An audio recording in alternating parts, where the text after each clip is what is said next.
काय रोज आपलं दादा अध्यक्ष मी मुलाखती देतो, बाकीचे सगळ्या गोष्टी देतो. मी तुम्हाला स्पष्ट सांगतो, प्रत्येक वेळेस आलं की हा तुम्ही मुलाखती द्या, हे बरोबर म्हणजे बाईट द्या असं बरोबर नाही. कधीतरी बाईट ठीक आहे ना, नाही मान्य पण आहे. तुम्ही काय करता, काही पण विचारता प्रश्न, काही नाही. कालच मी बघितलं, तुम्ही मला बातमी काय चालवली, तुम्ही प्रश्न असा विचारलेला होता की अमुक अमुक जण मागणी करतायत आणि ते उभं राहायचं म्हणतात. मी म्हणलं लोकशाही आहे, लोकशाहीमध्ये प्रत्येकाला, तुलाही बारामतीत उभं राहायचा अधिकार आहे. तुम्ही तिसऱ्याच बातम्या चालवतात, त्याच्यावर मला तर म्हणून तेवढंच खुलासा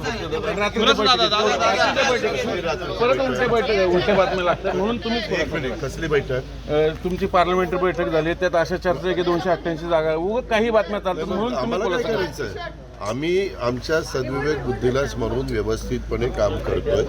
आम्हाला युती टिकवायची आहे, आम्ही त्या पद्धतीनं आमचं काम चालू आहे.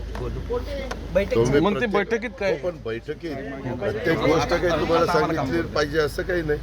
आम्हाला जेवढ्या गोष्टी प्रेस कॉन्फरन्स घेऊन सांगायच्या तेवढं आम्ही सांगतो आणि ते आमचं कर्तव्य आहे. परंतु ज्या गोष्टी आम्हाला प्रेसला सांगून त्या फार सगळीकडं त्याच्या हे माहिती द्यायचं काही कारण नाही.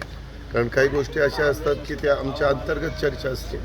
कर्जतवरनं पुन्हा बारामतीवरनं नेमकं काय जरा महाराष्ट्राला कळू दे. हे कोणी सांगितलं? चर्चा आहे दादा, चर्चा आहे विनाकारण म्हणून तुम्ही खुलासा अशी आमची इच्छा तुम्ही आहे. काही पण चर्चा करणार, त्याला प्रत्येकाला उत्तर देणं मग काही बांधील आहे काय? मग बारामती फायनल ना दादा, बारामती फायनल ना का दादा? कुठं मंदिर आहे? पुढे पुढे दादा, नाही मंदिर किधर आहे?